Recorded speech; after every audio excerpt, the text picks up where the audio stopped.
ମୁଁ କହିଲି ଏ ଯୋଉ ବ୍ରହ୍ମମଣ୍ଡଳ ଯନ୍ତ୍ରଟି କାଟିଲେ ଘର ବନ୍ଦ, ଲାଇଟ ଦିଆହେଇଛି, ପ୍ରଭୁ ଯନ୍ତ୍ରଟି କାଟିଦେଲେ କାଗଜରେ। ମୁଁ କହିଲି କାଗଜରେ ଯନ୍ତ୍ରଟି କଣ କହୁଛ? ନା ଇଏ ବ୍ରହ୍ମମଣ୍ଡଳର ଯନ୍ତ୍ର। ମୁଁ କହିଲି ଏ ଯନ୍ତ୍ରର କାମ ନା ଖାଲି ଅସ୍ଥି ଏ ମଣ୍ଡଳରେ ରଖିଦେଲେ ଆପେ ଜୀବର ଚରମ ପ୍ରାପ୍ତି। ଖାଲି ରଖିଦେଲେ, ଆଉ ପୋଡିବା ଦରକାର ନାହିଁ, ତାକୁ ମାରିବା ଦରକାର ନାହିଁ, କି ଦଣ୍ଡହାଣ୍ଡି ପ୍ରସ୍ତୁତ ଦରକାର ନାହିଁ। ଅସ୍ଥିକି ରଖିଦେଲେ ସେ ଚରମ ପ୍ରାପ୍ତି ହେଇଯିବେ। ମୁଁ କହିଲି ଏମିତି କହିଲେ ଇଏ ବୁଲା ବାବାଜୀର ମଣ୍ଡଳ ନୁହେଁ, ଆମେ ବିଧି, ଆମେ ସ୍ରଷ୍ଟା କହିଛନ୍ତି, ଆମେ ସ୍ରଷ୍ଟା। ଆମେ ଆଜି ବ୍ରହ୍ମମଣ୍ଡଳର ଯନ୍ତ୍ରଟି ଖସେଇ ଦେଲୁ ସାର୍ବଜନୀନ କରି। ମୁଁ କହିଲି କାଗଜ କଲମରେ ଚାଲିଯିବ ନା, ଇଥର ଜଗତରେ ରହିଲା ଗୁରୁ ମାନେ ଆସିବେ। ଆମେ ଖସେଇ ଆଣିଛୁ, ଗୁରୁ ମାନେ ଆସିବେ ଆଗାମୀ ଯୁଗରେ। ଆଉ ଏ ବୈଦିକ କର୍ମକାଣ୍ଡ ଆଉ ଚଳିବ ନାହିଁ। ତେଣୁ ତିଳ ତର୍ପଣ ମାଧ୍ୟମରେ ସମସ୍ତେ ଚରମ ପ୍ରାପ୍ତି ହେବେ। ବୁଝିଲେ ନା? ଆମେ ଆଗାମୀ ଯୁଗ ଯୁଗ ପାଇଁ, ଖାଲି ଆମ ପାଇଁ ଚରମ ପ୍ରାପ୍ତିର ବାଟ ସେ ପରିଷ୍କାର କରିଛନ୍ତି ପଥ, ତାହା ନୁହେଁ। ଯୁଗ ଯୁଗ, ଆଗାମୀ ଯୁଗ ପାଇଁ, ଯୁଗ ଯୁଗ ପାଇଁ ସେ ତିଳ ତର୍ପଣର ବିଧାନ ଖସେଇ ଦେଲେ। ତେଣୁ ଇଏ ହେଲା ସେଠିକାର ସେ ଯନ୍ତ୍ର କଥା। ଟିକେ କହିଦେବା, ସେ ଯନ୍ତ୍ର ଆଉ କିଏ ଆଣିଥିଲେ? ସେ ଯନ୍ତ୍ର ଆଣିଥିଲେ ପ୍ରଭୁ ଶ୍ରୀରାମଚନ୍ଦ୍ର ମାତ୍ର ଥରେ, ଜଟାୟୁ ପାଇଁ। ଯେ ଜଟାୟୁ ଯେତେବେଳେ ଦେହାନ୍ତ ହେଇଗଲା, ତାର ତିଳ ତର୍ପଣ କଲେ। ସିଏ କଣ ଆଉ ଏଠି ପୂଜା ଥିଲା ନା, ଫୁଲ ଥିଲା ନା, ତାଙ୍କ ପାଖରେ ପାନ ଗୁଆ କିଛି ଥିଲା? ସେ ଯନ୍ତ୍ରଟି କାଟିକିରି ସେ ଜଟାୟୁକୁ ରଖି ଦେଇଥିଲେ। ବ୍ରହ୍ମମଣ୍ଡଳର ଯନ୍ତ୍ର, ତାର ତିଳ ତର୍ପଣର ମୂଳ ଗୁଚ୍ଛ ରହୁଛି ସେଇ ବ୍ରହ୍ମମଣ୍ଡଳର ଯନ୍ତ୍ର। ବ୍ରହ୍ମମଣ୍ଡଳର ଯନ୍ତ୍ରଟି କାଟି ଯେତେବେଳେ ଜଟାୟୁକୁ ରଖିଦେଲେ, ଜଟାୟୁର ଆପେ ଚରମ ପ୍ରାପ୍ତି ଗଲା। ଶ୍ରୀକୃଷ୍ଣ ଆଣିଥିଲେ ଦିଥର, ଶ୍ରୀକୃଷ୍ଣ ଦୁଇଥର ଆଣିଥିଲେ ବ୍ରହ୍ମମଣ୍ଡଳର ଯନ୍ତ୍ର। ଥରେ ଆଣିଥିଲେ ଯେତେବେଳେ କୌରବ ପାଣ୍ଡବ ମାନଙ୍କର ମହାଭାରତ ଯୁଦ୍ଧ ପରେ ଭାତୃ ହତ୍ୟା ଦୋଷ ଲାଗିଲା ପାଣ୍ଡବ ମାନଙ୍କୁ। ଭାଇକି କର୍ଣ୍ଣକୁ ବଧ କରିନାହାନ୍ତି? ପାଣ୍ଡବ କୌରବ ମାନେ ତାଙ୍କ ଭାଇ ନଥିଲେ କି? ଭାତୃ ହତ୍ୟା ଦୋଷରେ ପତିତ ହେଲେ, ତଥାପି ନର୍କରେ ପଡିଛନ୍ତି। ତଥାପି ସେ ନର୍କ ଯିବାକୁ ବାଧ୍ୟ ହୋଇଛନ୍ତି ପାଣ୍ଡବ ମାନେ। କୌରବ ମାନେ ଅନ୍ତରିକ୍ଷ ମୁକ୍ତି ପାଇ ଚରମ ପ୍ରାପ୍ତି ହେଇଗଲେ, କିନ୍ତୁ ପାଣ୍ଡବ ମାନେ ଯାଇପାରିଲେ କି? ଯାଇପାରିଲେ ନାହିଁ। ସେ କଣ କଲେ? ପାଣ୍ଡବ ମାନଙ୍କୁ ନେଇ ଭାତୃ ହତ୍ୟା ଦୋଷରୁ ରକ୍ଷା କରିବା ପାଇଁ ପ୍ରୟାଗ ତୀର୍ଥରେ ବ୍ରହ୍ମମଣ୍ଡଳର ଯନ୍ତ୍ର କାଟି ଶ୍ରୀକୃଷ୍ଣ ନିଜେ ହାତରେ, କୋଉଥିରେ ବ୍ରହ୍ମମଣ୍ଡଳ ଯନ୍ତ୍ର କାଟିଥିଲେ? ଏଇ ଆଙ୍ଗୁଠି, ତାଙ୍କର ଡାହାଣ ହସ୍ତର ଏଇ ଅନାମିକା ବାୟୁ ଯୋଉ ଆଙ୍ଗୁଠିଟି, ଏଇ ଆଙ୍ଗୁଠିରେ ସେ ବ୍ରହ୍ମମଣ୍ଡଳର ଯନ୍ତ୍ର କାଟି ତିଳ ତର୍ପଣ କରେଇଥିଲେ। କାହାର? ନା କୌରବ ମାନଙ୍କର ବା କର୍ଣ୍ଣ ତାଙ୍କ ଭାଇ ମାନଙ୍କର, ପାଣ୍ଡବ ମାନଙ୍କ ଦ୍ଵାରା ତିଳ ତର୍ପଣ କାର୍ଯ୍ୟ କରିଥିଲେ। ତେଣୁ ଦୁଇଥର, ସେ ଏଥର ଗୋଟିଏ ଥର ଆଣିଥିଲେ। ଆଉ ଗୋଟିଏ ଥର ଦ୍ୱାରିକାରେ ରାଜା ହେଲା ପରେ ଶ୍ରୀକୃଷ୍ଣ ସେ ବ୍ରହ୍ମମଣ୍ଡଳର ଯନ୍ତ୍ରଟି ଆଣିଥିଲେ। କାହିଁକି ଆଣିଥିଲେ? ନାରଦଙ୍କ ପାଇଁ ଆଣିଥିଲେ। ନାରଦ ଅସୁବିଧାର ଥରେ ପଡିଯିବାରୁ ତାଙ୍କ ପାଇଁ ଆଣିଥିଲେ ବ୍ରହ୍ମମଣ୍ଡଳ ଯନ୍ତ୍ରଟି। ନାରଦ ଥରେ ଯାଇକରି ଦ୍ୱାରିକାରେ, ସେ ତ ବ୍ରହ୍ମଦାନ ପାଦ ତାଙ୍କର, ସେ ତ ବ୍ରହ୍ମଲୋକରୁ ମର୍ତ୍ତ୍ୟଲୋକ ପର୍ଯ୍ୟନ୍ତ ଯାଇପାରିବେ, ସବୁବେଳେ ମନଦାନ ଯୁଆଡେ ଚାହିଁବେ। ଗୋଟିଏ ବ୍ୟକ୍ତି ଦେବତାଙ୍କ ଭିତରେ ନାରଦ ଯେତେବେଳେ ଯୋଉଠିକି ଚାହିଁବେ ଯାଇପାରିବେ। ଆସି ପହଞ୍ଚିଗଲେ ସେଦିନ ଦ୍ୱାରିକାରେ। ପହଞ୍ଚି ଗଲା ପରେ କଣ କଲେ ନା, ଶ୍ରୀକୃଷ୍ଣ ସେତେବେଳେ ଦ୍ୱାରିକାର ରାଜା, ଅଷ୍ଟପାଠ ବଂଶୀ ଅଛନ୍ତି। ଅଷ୍ଟପାଠ ବଂଶୀ ମାନେ କଣ କଲେ? ନାରଦଙ୍କୁ ଆସି ଅର୍ଘ୍ୟ ଥାଳି ଧରି ପାଦ ଧୋଇ ବନ୍ଦାପନା କରି ବସେଇଲେ। ନାରଦଙ୍କୁ ସମସ୍ତେ ସମ୍ମାନ ଦିଅନ୍ତିନି? ଦେବ ରାକ୍ଷସ ମାନବ ଯିଏ ହେଲେ ନାରଦଙ୍କୁ ସମ୍ମାନ ଦିଅନ୍ତି। ସବୁଠିକି ତାଙ୍କର ଗେଟ୍ ପାସ୍, ସବୁଠିକି ସେ ଯାଇପାରିବେ। ସେଠୁ ତାଙ୍କୁ ସମ୍ମାନ ଦେଲେ।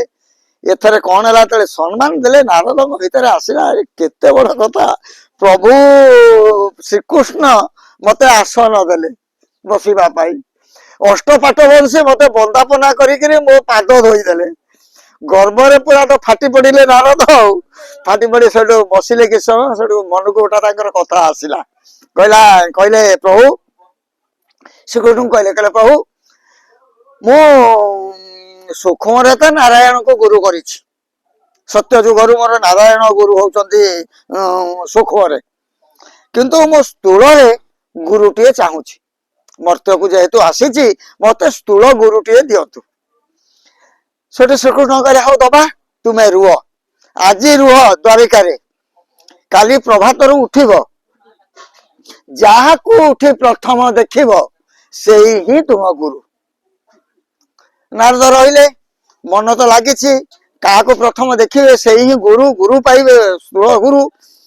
କଣ କଲେ, ଢାଳ କମଣ୍ଡଳରେ ଧରି ଜଳ ପିଢ଼ାଟିଏ ଧରି ପ୍ରସ୍ତୁତ ହେଇକି ରହିଲେ। ଛିଡା ହେଇକି ଅଛନ୍ତି, ଦେଖିଲେ ରାଜ ଦାଣ୍ଡରେ ଜଣେ ମୋଚି, ଯିଏ ଜୋତା ସିଲେଇ କରନ୍ତି, ମୋଚିଟିଏ ଯାଉଛି। ପ୍ରଥମ ଦେଖିଦେଲେ ନାରଦ, ଧାଇଁଗଲେ, ଧାଇଁକିରି କହିଲେ ଗୁରୁଦେବ, ଶ୍ରୀକୃଷ୍ଣ କାଲି କହିଛନ୍ତି ପ୍ରଭୁ ଶ୍ରୀକୃଷ୍ଣ ଯେ ପ୍ରଥମ ଯାହାକୁ ଦେଖିବୁ ସେ ହିଁ ତୋର ଗୁରୁ, ଆପଣ ମୋର ଆଜିଠାରୁ ଗୁରୁ ହେଲେ। କହିକିରି ପାଦ ଧୌତ କଲେ, ପାଦର ଧୌତ ଜଳକୁ ମସ୍ତକରେ ଲଗେଇଲେ, ପ୍ରଣାମ ଟିଏ କରି ନାରଦ ଆସିଲେ, ଗୁରୁ ଚାଲିଗଲେ ତାଙ୍କ କାମରେ। ବଚି ଚାଲିଗଲେ ତାଙ୍କର ବଜାରରେ ଯେତେ ସିଲେଇ କରିବେ ଆଉ କାମରେ ଗଲେ। ଆସିଗଲେ ନାରଦ, ଯେତେବେଳେ ଶ୍ରୀକୃଷ୍ଣଙ୍କ ସହିତ ଦେଖା ହେଲା, ଶ୍ରୀକୃଷ୍ଣ କହିଲେ ନାରଦ ପାଇଲ, ଆଜି ଗୁରୁ ପାଇଲ ନା? ଶେଷକୁ ଆପଣ ଏଇଆ କଲେ, ଗୋଟେ ଚଣ୍ଡାଳକୁ ମତେ ଗୁରୁ କରେଇଲେ। ଏଇଠି ନାରଦ ପଡିଗଲେ ଘାଟାରେ। କହିଲେ କଣ କହିଲ, ତୁମେ ତାଙ୍କୁ ଗୁରୁ ପଦରେ ବର୍ଣ୍ଣ କଲ, ଗୁରୁଙ୍କୁ ତୁମେ ଚଣ୍ଡାଳ କହୁଛ? ଗୁରୁ ପା ଅଜାତି ଅବର୍ଣ୍ଣ, ତୁମେ କଣ ବର୍ଣ୍ଣ ଭେଦରେ ତାଙ୍କୁ ଚଣ୍ଡାଳ କହିଲଣି? ସରିଗଲା। ନାରଦ, ଆଉ ତମେ ବ୍ରହ୍ମ ଲୋକକୁ ଯାଇପାରିବ ନାହିଁ। ଏ ମର୍ତ୍ତ୍ୟ ଲୋକରେ 7 ଜନ୍ମ କୁମ୍ଭୀ ପାକ ନରକ ଭୋଗ ହେଲା ପରେ ତୁମେ ଯାଇକିରି ଯିବ। କୁମ୍ଭୀ ପାକ ନରକରେ ତୁମେ ପଡିଲ, ଗୁରୁ ନିନ୍ଦା କଲ, କୁମ୍ଭୀ ପାକ ନରକ, ତୁମେ ଆଉ ଯାଇପାରିବ ନାହିଁ। ନାରଦ ପଡିଗଲେ ଅକଳିଆରେ, ଆଉ କଣ କରିବେ? ପଇଲେ ଧରିକିନି ଶ୍ରୀକୃଷ୍ଣଙ୍କ ପାଦ ତଳେ ପାଦଟି ଧଇଲେ ଆଉ କହିଲେ ପ୍ରଭୁ ରକ୍ଷା କର, ଆପଣଙ୍କ ଛଡା ମତେ ଆଉ ରକ୍ଷା କରିବା ପାଇଁ କେହି ନା, ମୁଁ ବି ଶକ୍ତି ନାହିଁ। ଶ୍ରୀକୃଷ୍ଣ କହିଲେ ମୋର ବି ଶକ୍ତି ନାହିଁ ତୁମକୁ ଗୁରୁଙ୍କ ଅପରାଧରୁ ରକ୍ଷା କରିବା ପାଇଁ। ଗୁରୁ ଦ୍ୱାରେ ଦୋଷ କଲେ ବା ନରକ ଦ୍ୱାରେ ଯାଇ, ଶିବ ଦ୍ୱାର ଦୋଷ କଲେ ବ୍ରହ୍ମା ଦ୍ୱାରେ ଯାଇ, ବ୍ରହ୍ମା ଦ୍ୱାରେ ଦୋଷ କଲେ ବିଷ୍ଣୁ ଦ୍ୱାରେ ଯାଇ, ବିଷ୍ଣୁ ଦ୍ୱାରେ ଦୋଷ କଲେ ଗୁରୁ ଦ୍ୱାରେ ଯାଇ, ଗୁରୁ ଦ୍ୱାରେ ଦୋଷ କଲେ ନରକ ଦ୍ୱାରେ ଯାଇ। ତୁମ ନରକ ଛଡା ତୁମର ଆଉ ଗତି ନାହିଁ, କେହି ତମକୁ ରକ୍ଷା କରିପାରିବେ ନାହିଁ, ଗୁରୁ ନିନ୍ଦା କରିଛ। କହିଲେ ଆଉ କଣ କରିବି ନା, ଯଦି ଚାହିଁବେ ଗୁରୁ ରକ୍ଷା କରିବେ, ଗୁରୁ ହିଁ ରକ୍ଷା କରିବେ, ନହେଲେ ତମକୁ ଆଉ କେହି ରକ୍ଷା କରିପାରିବେନି। ଦୌଡ଼ିଲେ ଆଉ ଜୋତା ସିଲେଇ କରୁଛନ୍ତି, ନମୁକିନି ପଇଲେ ଗୋଡ ତଳେ ଆଉ କହିଲେ ହେ ଗୁରୁଦେବ, ବହୁ ଅପରାଧ କରିଛି, ଭୁଲ ହେଇଯାଇଛି, ମତେ କ୍ଷମା କରନ୍ତୁ। ମୁଁ ଆପଣଙ୍କୁ ଚଣ୍ଡାଳ ବୋଲି ନିଜ ମୁଖରେ ବିବେଚନା କରିଛି। ଆଉ ପ୍ରଭୁ ଶ୍ରୀକୃଷ୍ଣ କହିଦେଲେ ଯେ ମୁଁ 7 ଜନ୍ମ କୁମ୍ଭୀ ପାକ ନରକ ଭୋଗ କଲା ପରେ ପୁଣି ଯାଇ ବ୍ରହ୍ମ ଲୋକକୁ ଯିବି, ନହେଲେ ଆଉ ଯାଇପାରିବିନି। ମୁଁ ନିଜ ଲୋକକୁ, ମୁଁ ନିଜ ଜାଗାକୁ ଆଉ ଯାଇପାରିବି ନାହିଁ। କହିଲେ ଆଚ୍ଛା ଆଚ୍ଛା, କିଏ କହିଲେ ନା ଶ୍ରୀକୃଷ୍ଣ। ସେଠୁ ଗୁରୁ ତାଙ୍କ କିଛି ଗୁପ୍ତ କଥା କହିଦେଲେ, କହିଲେ ଯା, ମୁଁ ତମକୁ ଏଇ କଥା କହୁଛି, ତୁମେ ମୁକ୍ତି ହେଇକିରି ଯିବ, ଶ୍ରୀକୃଷ୍ଣଙ୍କୁ ଏଇ କଥାଟି କୁହ। ଗଲେ ଗୁରୁ ଶିଖେଇ ଦେଲେ, ଆଉ ନାରଦଙ୍କୁ ଶିଖେଇ ଦେଲେ। ଗଲେ ନାରଦ ମନ୍ତ୍ର ଦେଇଦେଲେ କର୍ଣ୍ଣରେ, ନୁହେଁ କର୍ଣ୍ଣକୁ ମନ୍ତ୍ର ଦେଇଦେଲେ। ନାରଦ ଯାଇ ପହଞ୍ଚିଲେ, କହିଲେ ପ୍ରଭୁ ଯିବା ତ ନିଶ୍ଚିତ, ଆପଣ ଶ୍ରୀମୁଖରେ କହିଛନ୍ତି ନରକକୁ ଯିବି ମାନେ ଯିବି, ଟିକେ କୁମ୍ଭୀ ପାକ ନରକଟା କେମିତି କାଟିକିରି ମତେ ଟିକେ ଭୂମିରେ, ଏଇ ଯୋଉ ଭୂମିରେ ଟିକେ କାଟି ଦେଇକିରି ମତେ କହିଦେଲେ। ସେଠୁ ଶ୍ରୀକୃଷ୍ଣ କଣ କଲେ, ବାମ ହାତର ବିଶି ଆଙ୍ଗୁଠିରେ କୁମ୍ଭୀ ପାକ ନରକଟି କାଟିଦେଲେ, ନରକ ମଣ୍ଡଳଟି। ଏଇ ହଉଟି ହଉଛି ନା, ଏଇଟା କୁମ୍ଭୀ ପାକ ନରକ, ମତେ 7 ଜନ୍ମ ଯିବାକୁ ପଡିବ ନା? ହଁ ନା, ଏକରେ ଯୋଉ ବ୍ରହ୍ମମଣ୍ଡଳ କହୁଛନ୍ତି, ମୁଁ ତ ବ୍ରହ୍ମମଣ୍ଡଳ ଯାଉଛି, ହଁ, କିନ୍ତୁ ବ୍ରହ୍ମ ଲୋକର ବ୍ରହ୍ମମଣ୍ଡଳ କିନ୍ତୁ ମୁଁ ଜାଣିନି, ଟିକେ କାଟିଦେଲେ ସେଠି। ସେଠୁ ଶ୍ରୀକୃଷ୍ଣ ଡାହାଣ ହାତର ଅନାମିକା ଆଙ୍ଗୁଠି, ବାୟୁ ପୂର୍ଣ୍ଣ ଆଙ୍ଗୁଠିରେ ବ୍ରହ୍ମଲୋକର ଯନ୍ତ୍ରଟି କାଟିଦେଲେ। କହିଲେ ଏଇଟା କୁମ୍ଭୀ ପାକ ନରକ, ଏଇଟା ବ୍ରହ୍ମ ମଣ୍ଡଳର ଯନ୍ତ୍ର ନା। ସେଠୁ ଗୁରୁ କହିଦେଇଥିଲେ, ଆଉ ଯେମିତି କାଟିଦେଲେ ତୁମେ 7 ଥର ଗଡିଯିବ କୁମ୍ଭୀ ପାକ ନରକ ମଣ୍ଡଳରେ। ନାରଦ କଣ କଲେ ନା 7 ଥର ଏମୁଣ୍ଡ ସେମୁଣ୍ଡ ଗଡି ଗଲେ, ସେମୁଣ୍ଡରେ ଏମୁଣ୍ଡ ଗଡି ଆଇଲେ, ସେମୁଣ୍ଡ 7 ଥର ଏମିତି ଗଣିକିରି ଗଡିଗଲେ। ଗୁରୁ ତ କହିଛନ୍ତି 7 ଥର ଗଡିଯିବ, 7 ଥର ତ କହିଛନ୍ତି ତମେ 7 ଥର ଗଡିଯିବ। ଗଡି ଯାଇକିରି ଉଠିଲେ ଝାଡି ଝୁଡି ହେଇ, କହିଲା ପ୍ରଭୁ ଯାହା ହଉ ମୁଁ ନରକ ଭୋଗ ସରିଗଲା। ଶ୍ରୀକୃଷ୍ଣ କହିଲେ ସରିଗଲା, ସରିଗଲା, ତୁମ ନରକ ଭୋଗ 7 ଜନ୍ମ ସରିଗଲା, 7 ଥର ସରିଗଲା। ନା ଆଚ୍ଛା ଆଚ୍ଛା, ମୁଁ ତାହେଲେ ଗୋଟେ କାମ କରୁଛି, ଶ୍ରୀକୃଷ୍ଣ କହିଦେଇଛନ୍ତି ବ୍ରହ୍ମମଣ୍ଡଳ ଯନ୍ତ୍ର 7 ଥର ଗଡିଯିବ। ଇଏ 7 ଥର ଗଡିଗଲେ, ଗଡି କଲେ ପ୍ରଭୁ ବ୍ରହ୍ମମଣ୍ଡଳରୁ ଯାଇ 7 ଥର ମୁଁ ଫେରି ଆସିଲି। ନା ଫେରି ଆସିଲା, କିଏ ରକ୍ଷା କଲେ ନା ପ୍ରଭୁ ଗୁରୁଦେବ। ତେଣୁ ନାରଦଙ୍କ ପାଇଁ ସେ ବ୍ରହ୍ମମଣ୍ଡଳର ଯନ୍ତ୍ରଟି ଆଣିଥିଲେ ଶ୍ରୀକୃଷ୍ଣ ଗୋଟିଏ ଥର, ଶେଷ ଥର, 2 ଥରରୁ ଗୋଟିଏ ଥର।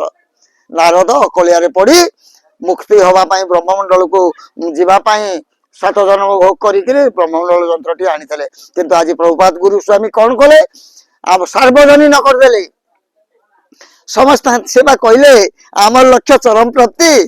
ଆର ମାନେ କଣ, ଆମର ଲକ୍ଷ୍ୟ ଚରମ ପ୍ରାପ୍ତିର ମାନେ କଣ, କୋଉଠି ରଖିଛନ୍ତି ଚରମ ପ୍ରାପ୍ତିର ବାଟ?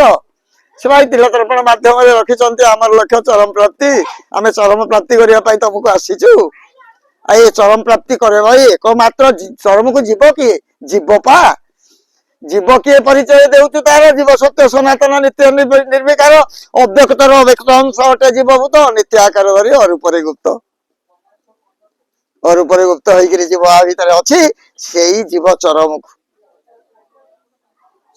ସେ ତା ନିଜ ଜାଗା, ତା ନିଜ ଜାଗାକୁ ଫେରିଯିବ ଏଇ କର୍ମ ବିଧାନରେ।